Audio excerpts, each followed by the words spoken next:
My name is Charisse Santiago, and I see lots of my fellow science fellows out there, so hi everyone.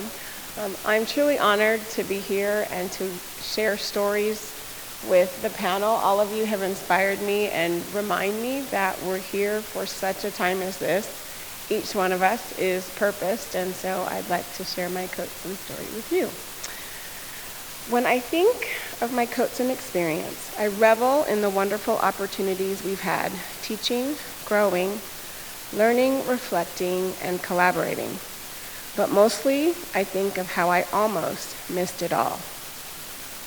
We were introduced to Coatson by a teacher at our school who had been eager to help establish a cohort there.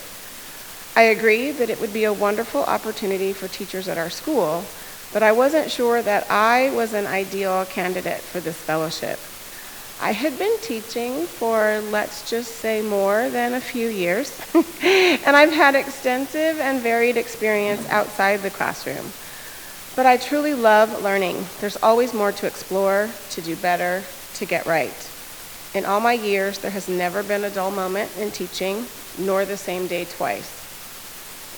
As a teacher, I'm not one of those who enjoys closing the door and working solo. I thrive on collaboration and collegiality. I am convinced that those two things, along with the kindness and mercy of veteran teachers, saved me as a new, not yet bilingual teacher in 1995. So I applied and was chosen and became a Coatson Fellow. That summer, my mother, a retired LAUSD teacher, and my absolute best friend, received a breast cancer diagnosis. I knew that I needed to be available for her for chemo appointments, late-night Hamilton concerts on Disney Plus, and spontaneous feel-good trips to Home Goods and the Container Store. I talked with my Coatson mentor and friend, Christina, about not possibly being able to continue. I did not want to let my team down, but I was not sure that I'd be able to follow through with my commitment to Coatson.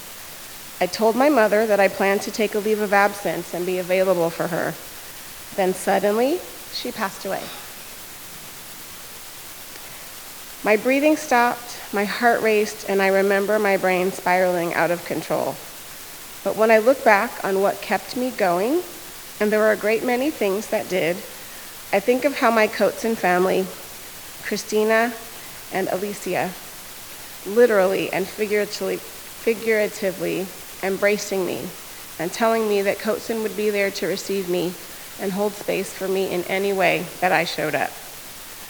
I couldn't imagine the emotional cost of returning to work, but I could ask myself, when I come back, how will I be able to show up for my students?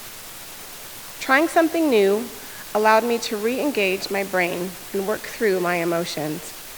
While I studied methodologies of teaching science, how to set up investigations, and ponder scientific phenomena, what I actually ended up pondering was how to live in a world without my mother in it. And in part, thanks to our Coatson inquiries, particularly our Onward book study, I got to embrace and experience, along with my colleagues, our own humanity, our role as teachers, and our lives beyond. My Coatson experience granted me the structure and the space to remind myself how to live. Because of Coatson, I have been able to learn and grow as a person and an educator in a time and place where I dare say many of us have experienced some sort of professional wasteland. We engaged in meaningful professional development, which sadly, some educators I know cannot say. Our team gathered monthly for inquiry, and we were able to check in with one another, regardless of our content focus or grade level. We attended the Q conference, live and in person, for the past 2 years, which was as exhilarating and refreshing as you would imagine. The conference happens to take place in one of my mom's favorite cities and coincides with her birthday.